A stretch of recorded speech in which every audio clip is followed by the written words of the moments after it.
महाकाय सूर्यकोटि समप्रभ निर्विघ्नं कुरु मे देव सर्वकार्येषु सर्वदा विघ्नेश्वराय वरदाय सुरप्रियाय लंबोदराय सकलाय जगद्दिताय नागाननाय स्तुतियज्ञविभूषिताय गौरीसुताय गणनाथ नमो नमस्ते।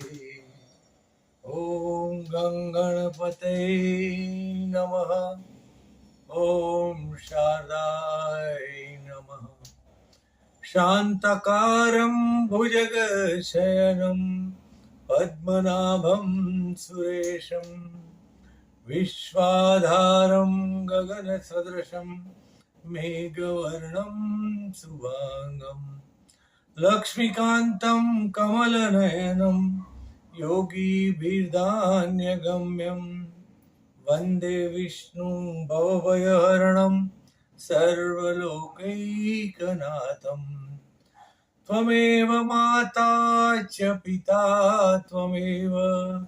त्वमेव बन्धुश्च सखा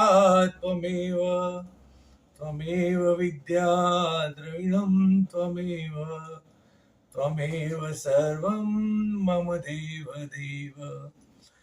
वसुदेवं सुतं देवं कंसचाणूरमर्दनं देवकी परमानन्दं कृष्णं वन्दे जगद्गुरुम्। ॐ कृष्णाय वासुदेवाय हरये परमात्मने प्रणतक्लेशनाशाय गोविन्दाय नमो नमः। गोविन्दाय नमो नमः। मनोजवं मारुततुल्यवेगं जितेन्द्रियं बुद्धिमतां वरिष्ठं वातात्मजं वानरयूथमुख्यं श्रीरामदूतं शरणं प्रपद्ये। श्रीरामदूतं शरणं प्रपद्ये। ओम आइए हनुमंत पधारिए, कथा सुनो श्री राम की। आदि कवि महर्षि वाल्मीकि रचित रामायण ना अरण्य कांड નું પ્રકરણ 44 સીતા હરણ। રાવણ આ બધું વૃક્ષના ઓથેથી જોઈ રહ્યો હતો। હવે રામ ન હતા, લક્ષ્મણ પણ ન હતો અને સીતાજી એકલા હતા। આ તક ઝડપી લેવા તે ભગવા વસ્ત્ર પહેરી, હાથમાં દંડ કમંડલ ધારણ કરી, ત્રિદંડી સંન્યાસીના વેશે સીતાજીની પર્ણકુટી આગળ આવી સ્વસ્તિ વેદ મંત્રો બોલતો ઉભો રહ્યો। સાધુ પુરુષને જોતા સીતાજીએ વંદના કરી, તેમનો સત્કાર કરી આસન આપ્યું। સંન્યાસીએ આસન ગ્રહણ કર્યું એટલે સીતાએ તાજા વનફળ અને કંદમૂળ તેમની સમક્ષ ધર્યા। રાવણ તો સીતાનું રૂપ જોઈને આભો બની ગયો હતો। તેને શૂર્પણખા અને અકંપનના મોઢે જે વર્ણન સાંભળ્યું હતું તેના કરતા તો સીતાજી અનેક ગણી વધારે રૂપવાન હતી। તેના અંતરમાં કામના વધારે પ્રજ્વલિત બની। રાવણ રાક્ષસ હતો, દુષ્ટ હતો। એના મનમાં શુભ વિચારો આવે જ ક્યાંથી? તે સીતાજી સામે જોઈને બોલ્યો, હે કોમલાંગી, તું કોણ છે? અહીં એકલી કેમ રહે છે? રાજપ્રસાદોને શોભાવનારી રમણી, તું રણમાં શા કારણે વસે છે? વધુ સમય નિર્જન અરણ્યમાં રહેવાથી તારા દેહનું લાલિત્ય વિલાઈ જશે। તારે પાથે કોઈ આપત્તિ આવી છે જે હોય તે નિસંકોચ કહે। સીતાજીએ નેત્રો ઢાળી નમ્રતાપૂર્વક કહ્યું, હે સાધુજન, હું મિથિલાધિપતિ મહારાજ જનકની કન્યા છું અને અયોધ્યાપતિ મહારાજ દશરથની પુત્રવધુ છું. મારા પતિનું નામ રામચંદ્ર છે, મારું નામ સીતા છે. મેં લગ્ન જીવનમાં 12 વર્ષ અંતર્ગત માનવીઓને દુર્લભ ભોગો ભોગવ્યા છે. મારા બધા જ મનોરથો પરિપૂર્ણ થયા છે. તે પછી 13મા વર્ષે મારા સસરાએ મંત્રીઓ પુરોહિતો સાથે વિચાર વિમર્શ કરી અયોધ્યાના સિંહાસને મારા સ્વામી રામચંદ્રનો રાજ્યાભિષેક કરવાનો નિર્ણય કર્યો. આ વાત મહારાણી કૈકેયીના જાણવામાં આવતા તેમણે આપેલા 2 વચનો માંગી લીધા. આ વચનોમાં તેમણે રામચંદ્રને 14 વર્ષ વનવાસ આપવાની માંગણી કરી. આ માંગણીથી મહારાજ દશરથ સ્તબ્ધ બની ગયા. તે જોઈ કૈકેયીએ કહ્યું, રાજન, તો તમે રામચંદ્રને દેશવટો આપી મારા પુત્ર ભરતનો રાજ્યાભિષેક નહીં કરો તો હું અન્ન જળનો ત્યાગ કરી પ્રાણની આહુતિ આપીશ. પિતાને ધર્મ સંકટમાં પડેલા જોઈ પરમ પવિત્ર મારા સ્વામી શ્રી રામચંદ્રએ સહર્ષ દેશવટો સ્વીકાર્યો અને પિતૃવચનનું પાલન કર્યું. આ કારણે અમે અયોધ્યા છોડીને દંડકારણ્યમાં પંચવટી કુટીરમાં રહીએ છીએ. મારા પતિના ઓરમાન ભાઈ લક્ષ્મણ પણ ભાતૃપ્રેમના લીધે અમારી સાથે જ રહે છે. અત્યારે મારા પતિની વય 25 વર્ષની છે અને મારી વય 18 વર્ષની છે. પૂજ્ય મહાત્મા, હું આ વનમાં એકલી નથી. મારા પતિ અને દિયર સાથે રહું છું. તેઓ બહાર ગયા છે, હમણાં આવશે અને તમારા દર્શન કરી પ્રસન્ન થશે. તમે એક મુહૂર્ત પર વિશ્રાંતિ કરો. આમ કહી સીતાએ પોતાનો સમગ્ર વૃત્તાંત કહી સંભળાવ્યો. તે પછી વિનમ્ર વાણીથી પૂછ્યું, હે દ્વિજશ્રેષ્ઠ, તમે કોણ છો? તમારો આશ્રમ ક્યાં છે? આમ એકલા અરણ્યમાં કેમ ફરો છો? રાવણ સીતાના મધુર વચનો સાંભળતા તેમનું રૂપ જોવામાં લીન બની ગયો હતો. તેમના વિશાળ નેત્રોને તેની અણીઓમાં રક્તોત્પલની આભાઓ જણાતી હતી. કાળી કીકીઓ, ઉત્તમ ઉરોજો, મોટી સાથળો, ગુરુ નિતંબો, હાથીની સુંડ સમાન પગ જોઈને તે આભો બની ગયો. આજે તેણે આખા જીવનમાં સંપૂર્ણ સૌંદર્યમય નારીને નિહાળી હોય તેમ લુપ્ત બની ગયો. ગાંધર્વી, પક્ષી, કિન્નરી, દેવી અનેક નારી રત્નો તેણે જોયા હતા, પણ આ તો સર્વથી અદિત્ય અને અપૂર્વ હતી. થોડી વારે સશસ્ત્ર થઈને રાવણ પોતાનો પરિચય આપતા બોલ્યો, હે આનંદિતા, તારું સુવર્ણવર્ણ શરીરને અનુરૂપ કૌશલ્ય વસ્ત્રો જોઈને મને મારા અંતઃપુરની પત્નીઓ સાવ તુચ્છ લાગે છે. હું અનેક નારી રત્નો મારા અંતઃપુરમાં લાવ્યો છું. તે બધામાં હું તને સર્વોપરી સ્થાને સ્થાપી તને મારી પટરાણી બનાવીશ. હવે હું કોણ છું તે તું જાણી લે. હું જેનાથી દેવો, દાનવો, માનવો સહિત 3 લોક થરથર ધ્રુજે છે તે લંકાપતિ રાવણ છું. મારી નગરી સુવર્ણજડિત છે.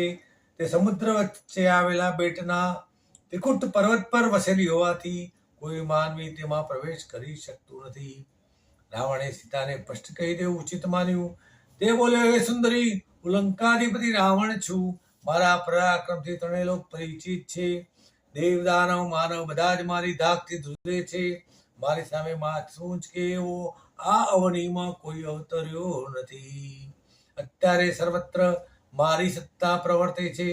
સીતાને પોતાના પ્રત્યે આકર્ષણ થાય અને સ્વેચ્છાએ સરળતાથી વશ થાય તો તેને લંકાની પટરાણી બનાવવાનો રાવણે અંતઃકરણપૂર્વક સંકલ્પ કર્યો.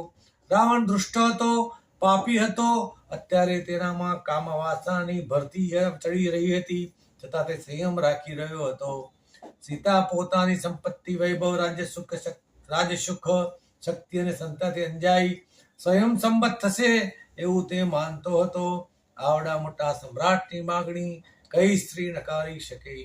અને લંકાના પટરાણી પદને કઈ સ્ત્રી ઠોકર મારી? સીતાવશ્ય મારી વાતથી પ્રસન્ન થઈ મારા રાજવૈભવ અને શક્તિથી અભિભૂત થશે અને મારી માગણી સ્વીકારશે. તે પછી આ કૃત્રિમ સંન્યાસીએ પોતાનું નિજ સ્વરૂપ ઉજાગર કરવા માંડ્યું. તે બોલ્યો, સીતા, તને આ ઉજ્જડ વનમાં રખડાવનાર રામથી તું શું સુખી થઈશ? આ દેશવટો પામેલા, માતા પિતાથી અડધૂત થયેલા રામના સહયોગથી તું વૈભવ મેળવી શકીશ નહીં. વનના હિંસક પશુઓના ડરથી તે રક્ષણ માટે લક્ષ્મણને સાથે લાવ્યો છે. આવો વિકળ માણસ તારું રક્ષણ કરી શકશે? આમ રાવણે વિવિધ રીતે રામની નિંદા કરી કહ્યું, તારો સુકોમળ દેહ, કૌશય, શાટિકા, કંચુકી પટને જો વસ્ત્રોમાં શોભે, બલકલોમાં નહીં. તું મારી સાથે ચાલ, મારી સુવર્ણમય લંકા નગરીની તું પટરાણી બની, ત્યાં તો તું કલ્પનાથી સુખ વૈભવ માણીશ. ચાલ આપણે અહીંથી જટ નીકળી ચાલ્યા જઈએ. સીતા પર્ણકુટીની બહાર દ્રષ્ટિ કરીને જોવા લાગી કે રામ લક્ષ્મણ આવે છે, પરંતુ તેને નિરાશા સાંભળી. બેમાંથી કોઈ આવતું જણાયું નહીં. તે મનોમન પસ્તાવા લાગી કે મેં લક્ષ્મણનું કહ્યું માનીને તેમને રહેવા દીધા હોત તો આ પાપીના હલકટ વચનો મારે સાંભળવા ન પડત.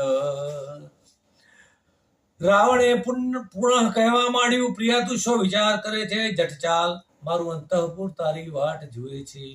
હે સીતા, તું મારી ભાર્યા બનવાનું સ્વીકારીશ તો અનેક આભૂષણોથી અલંકૃત 5 સહસ્ત્ર દાસીઓ તારી સેવા કરશે. રાવણના આવા હલકા વચનો સાંભળી સીતાજી ક્રોધે ભરાઈ તેનો તિરસ્કાર કરતા બોલી, હે છદ્મવેશી, હું મહેન્દ્ર પર્વત જેવા અચલ અડગ અને સમુદ્ર સમાન ક્ષોભ રહિત રામચંદ્રની પત્ની છું. મારા પતિ જીતેન્દ્રિય, સિંહ સમાન વિશાળ છાતીવાળા, પૂર્ણચંદ્ર સમાન મુખવાળા અને સર્વ કીર્તિ પ્રાપ્ત છે. અરે તેઓ સૂર્ય સમાન પ્રભાવંત હોવાથી તું મને સ્પર્શી પણ શકતો નથી અને તું મને ઉઠાવીને લઈ જવા માંગે છે. જેમ મરણાસન્ન મનુષ્ય સોનેરી વૃક્ષનું સપનું જોઈએ તેમ તું મને પ્રાપ્ત કરવાનું સપન જોઈ રહ્યો છે. જેમ કોઈ મૃગ ભૂખ્યા સિંહને કે કોઈ મૂર્ખ વિષધર સર્પને દાંત તોડવાની ચેષ્ટા કરે એવું તું કરી રહ્યો છે. કોઈ મૂર્ખ આંખની કણી કાઢવા સોયનો ઉપયોગ કરે, જીભની સુરધાર અસ્ત્રાની ધાર ચાડવા લાગે તેવું તું કરી રહ્યો છે. હે કપટી, બરાબર સાંભળી લે. જેમ સોના અને લોઢામાં અંતર છે, ચંદન અને કીચડમાં અંતર છે, હાથી અને બિલાડીઓમાં અંતર છે, ગરુડ અને કાગડામાં અંતર છે, મોર અને જળકુકડીમાં અંતર છે, એટલું તારા અને મારા રામમાં અંતર છે. એમ તું સમજી લે.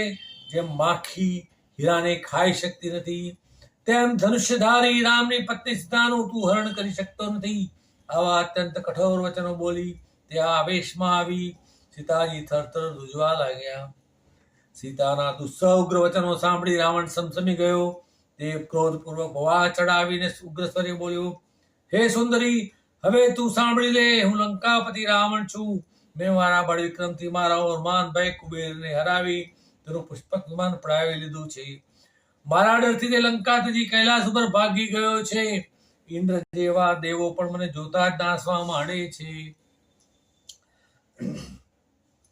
મને જોઈને પવન પણ મંદ ગતિએ વહે છે, સૂર્ય પણ ઝંખવાઈ જાય છે અને પોતાના ઉગ્ર કિરણો સંકોરી ચંદ્ર જેવો શીતલ બની જાય છે. મારી આજ્ઞા વિના વૃક્ષોના પાંદડા પણ હાલી શકતા નથી. ધોધમાર વહેતી નદીનો પ્રવાહ તંપી જાય છે. હે રમ્યનારી, મારે ત્યાં હાથી ઘોડા રથનો કોઈ પાર નથી. મારી નગરી ઇન્દ્રની અમરાવતી કરતા ચડિયાતી છે. તેને આરસનો કોટ, સોનાનો ચોક અને વૈદ્યુતમણી જડેલા દ્વાર છે. મારી અપૂર્વ નગરી અને આનંદ વર્ષામાં સ્નાન કરી રહી છે. તેમાં સદા વાદ્યો વાગી રહ્યા છે. નગરીની ચારે દિશાએ મોટા ઉદ્યાન છે.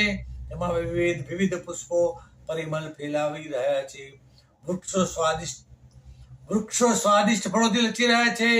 એ વિશાલાક્ષી, તું રાષ્ટ્ર ભ્રષ્ટ મૂઢ ડરપોક રામ પાસે રહીને શું કરીશ? રામ તો મનુષ્ય છે, તેનામાં મારી એક આંગળી જેટલું પણ બળ નથી.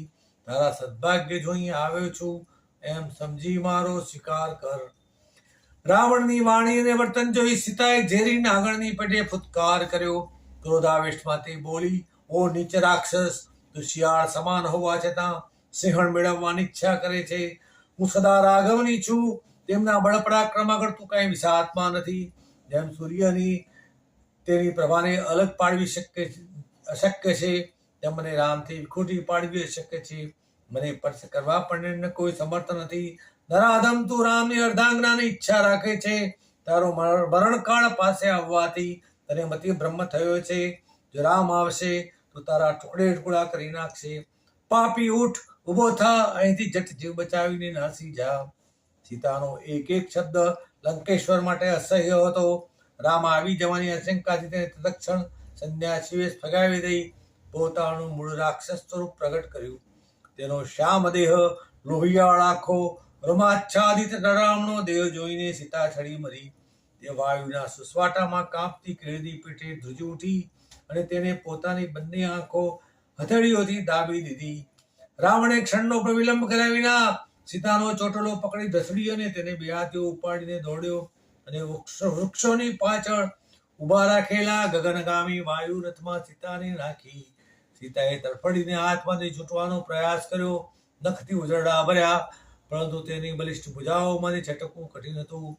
રાવણે તેને બળાત્કારી એક હાથે વાયુરથમાં દબાવી રાખી અને વાયુરથને આકાશ માર્ગે લંકાની દિશાએ હંકારી મૂક્યો. સીતાજી વેદનાયુક્ત તીવ્ર ચિત્કાર કરી, ઓ રામ, ઓ લક્ષ્મણ એમ કહી ચીસો પાડવા લાગ્યા. ઇતિ શ્રી મહર્ષિ વાલ્મીકી રચિત રામાયણના અરણ્ય કાંડનું પ્રકરણ 44 સમાપ્ત. બોલો શ્રી રામચંદ્ર ભગવાન કી જય. કૃષ્ણ કનૈયા લાલ કી જય. એકલિંગજી મહાદેવની જય. અચ્યુતમ કેશવમ રામ નારાયણમ કૃષ્ણ દામોદરમ વાસુદેવ શ્રી હરિ શ્રીધરમ માધવમ ગોપિકા વલ્લભમ જાનકી વિનાયકમ શ્રી રામચંદ્રમ ભજે.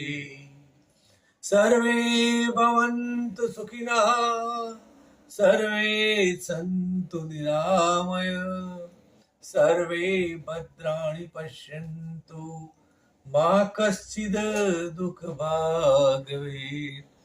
ઓમ શાંતિ શાંતિ શાંતિ. હરિ ઓમ તત્સત.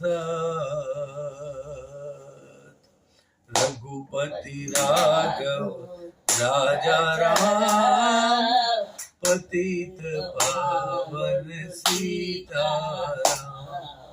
સુંદર વિગ્રહ મેઘા શ્યામ ગંગા તુલસી શ્યામ.